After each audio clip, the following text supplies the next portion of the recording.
25 years after Billy Loomis and Stoudemire's killing spree in Woodsboro, high school student Tara Carpenter is home alone when she is attacked by Ghostface and left hospitalized. In Modesto, Tara's estranged older sister, Sam Carpenter, is informed by Wes Hicks, one of Tara's friends, about the attack. Sam wants to Woodsboro with her boyfriend Richie to visit Tara at the hospital, where Sam is reunited with Tara's friend group, Wes, Amber Freeman, and twins Chad and Mindy Meeks Martin. That night, Chad's girlfriend, Lim's ex-boyfriend, Vince Schindler, who is Stoudemire's nephew, is killed by Ghostface outside a bar. At the hospital, Sam is attacked by Ghostface.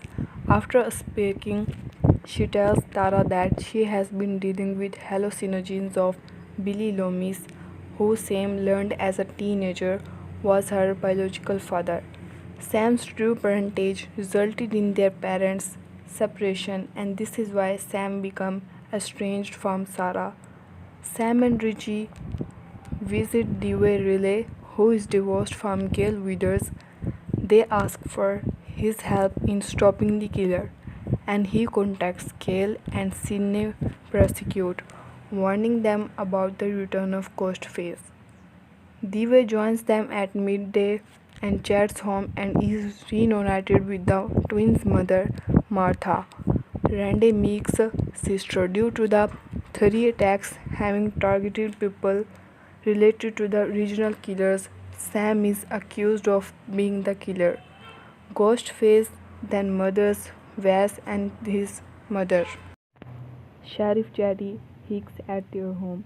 There, Dewey reunites with Gail, who has arrived in town to cover the story.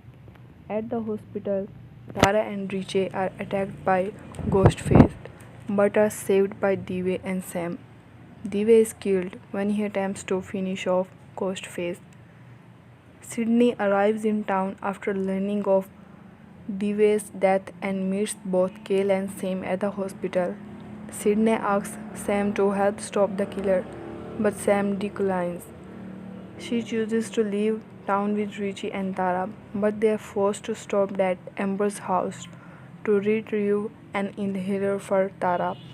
Sidney and Gail follow them to the house, which is revealed to be Stop's former home, where the original Woodsboro massacre took place. There, Chad and Mindy are both attacked by Ghostface. As Sam tends to an injured Mindy, Amber pulls out a gun and shoots Liv in the head, revealing herself as Ghostface. Fleeing in the basement, Richie specters to Sam that Tara is Amber's accomplice.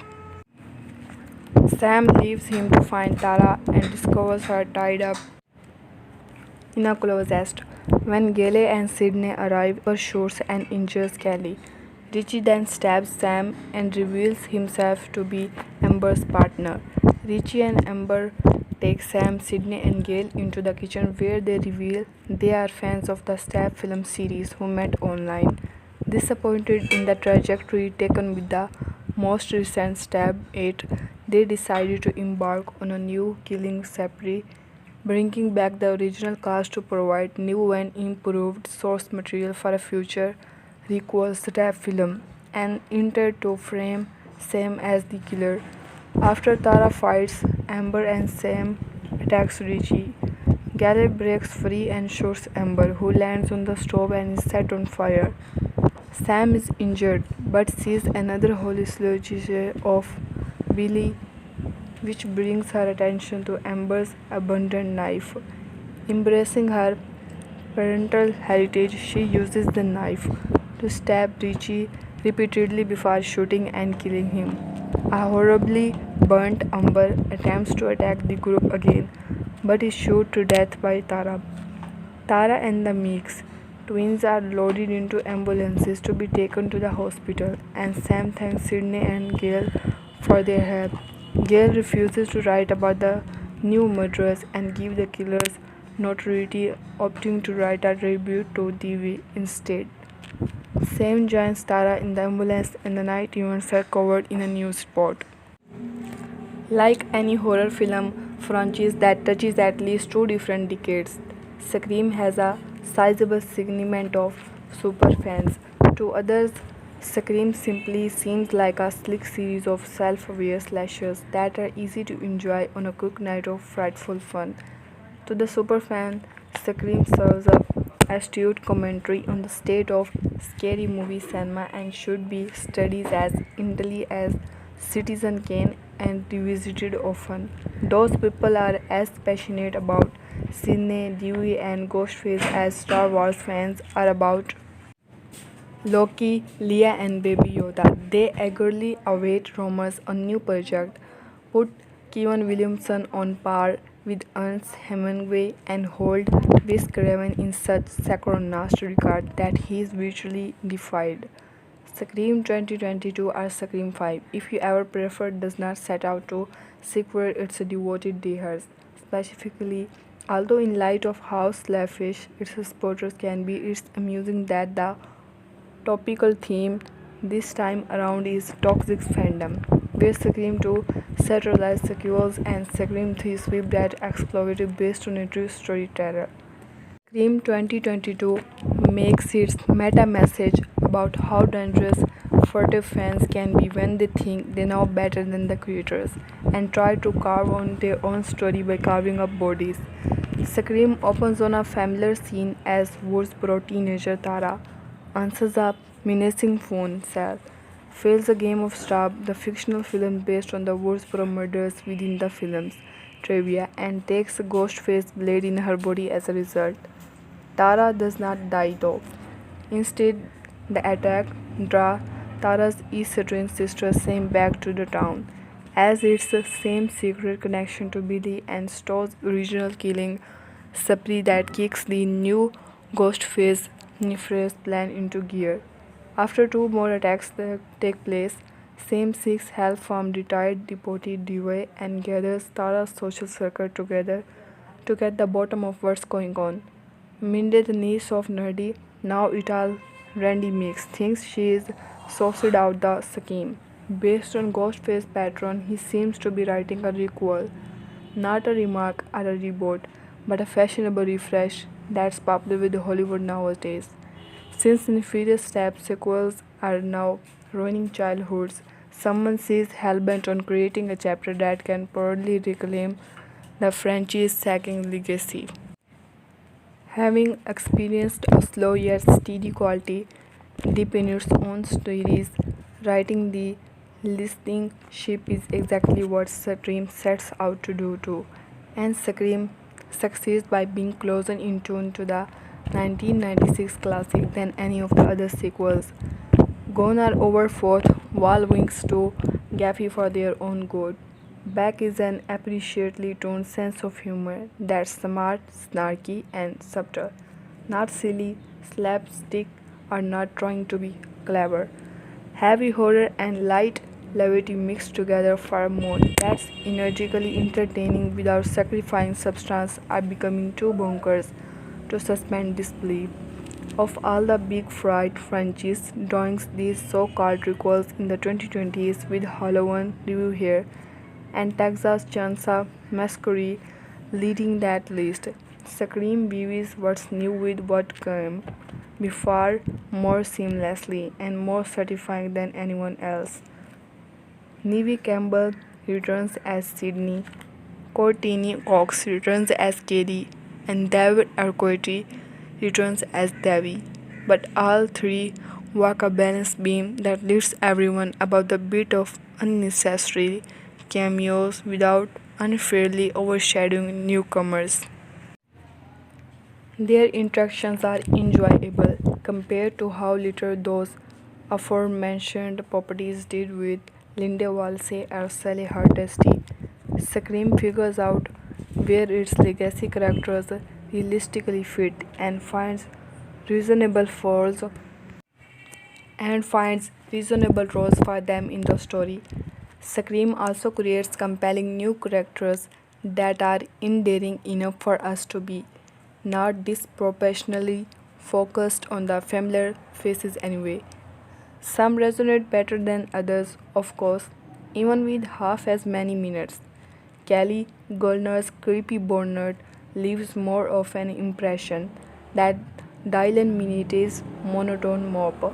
One of the girls registers so faintly I repeatedly forget she existed whenever she was not on screen. Considering screen requires an ensemble well stocked with red herrings as well as victims, a few fizzles are acceptable casualties among a roster that's otherwise packed with personality evenly spread with everybody. Not unlike how Craven and Williamson reinvented the entire slasher subgenre with the first film. This fifth one arrives at a perfect time with a near perfection plan to revitalize Scream itself. That plan seems straightforward, stays as true to the Scream spirit as possible. That means a movie populated with pretty people coping about hot horror trends like elevated A24 giants zipping around a pristinely picturized suburbia where there is never a weed in a sight and several sage stabbings bleeding out of a meaty mystery that jabs at obsessive movie lovers, ready sliced by ready into weaponizing their fandom. Its cinematic sleekness also means plentiful product placement and a clean mainstream sheen, but Scream still has sharpness in categories like kill, scraping, and style too. Ghostface attacks Woodsboro teenager Tara Carpenter in her family's home after she fails a game of star movie trivia over the phone. Bees Hicks, the son of Sheriff Judy Hicks, calls Tara's estranged older sister Sam to tell her about Tara's Ghostface attack. Accompanied by her boyfriend Richie Kurtz, Sam leaves Modesto to visit her sister in the hospital. At Woodsboro High School, Wes discusses the new Ghostface with Tara's friend Amber Freeman, Mindy meets Martin, Mindy twin brother Chad, and Chad's girlfriend Liv. Wes, Mindy, Chad, and Amber then go to the hospital, where they meet Sam and Richie in Tara's recovery room.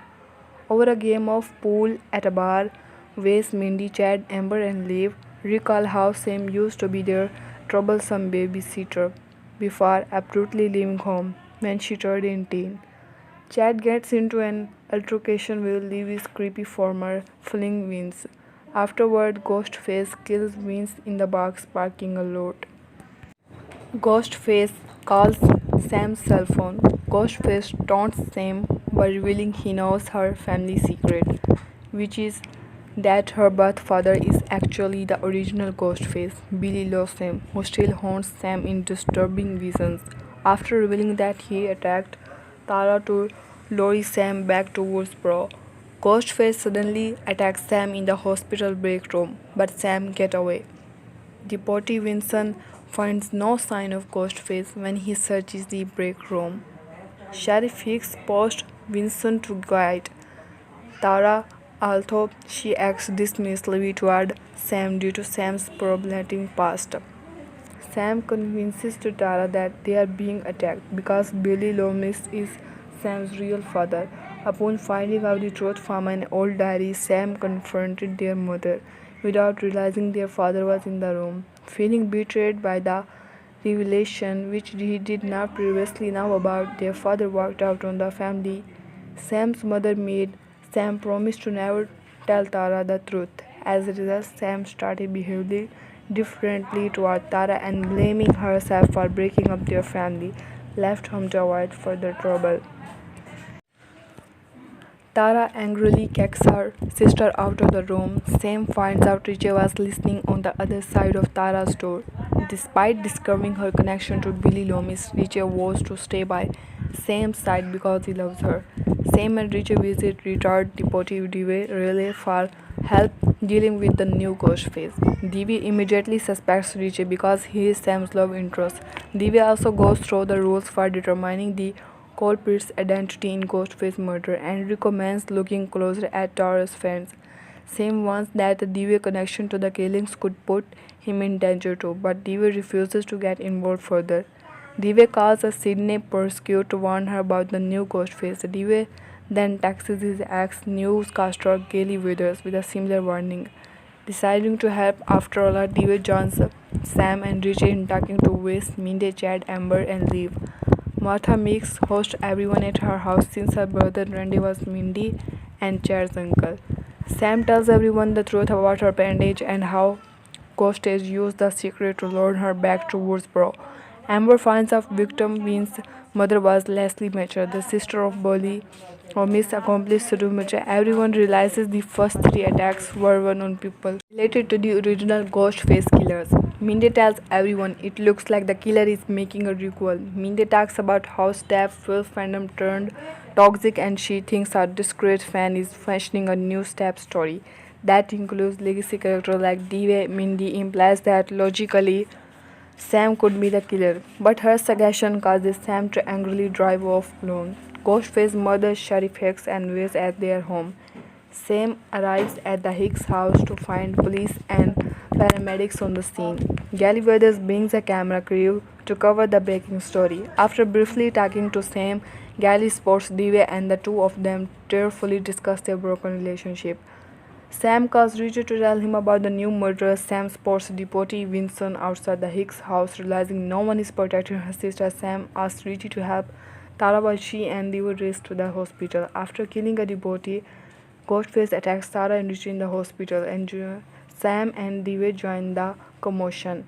Dewey shoots Ghostface in the chest several times, but then stays behind to in the head while everyone else escapes in an elevator. Having won a bulletproof vest, however, Ghostface gets the jump on Dewey and stabs him to death. Sidney comes to Woodsboro and comforts Gally over Dewey's death.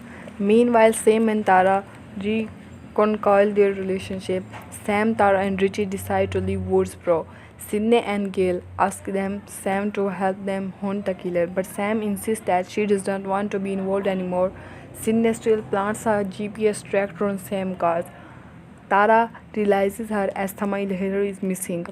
Despite concerns about staying in Woodsboro, Richie, Sam, and Tara reluctantly agree to retrieve Tara's spare inhaler from Amber. Amber hosts a memorial party for Wes with all of her friends in attendance. Chad's angers Liv by admitting he thinks she could be the killer. Liv storms outside alone. Chad chases after Liv and ends up attacked by Ghostface. Sam, Tara, and Richie arrive and break up in the party due to the danger. Liv returns and gets into a confrontation with Mindy when Mindy asks her what happened to her brother. Tara finds Tara bound and gagged inside a closet.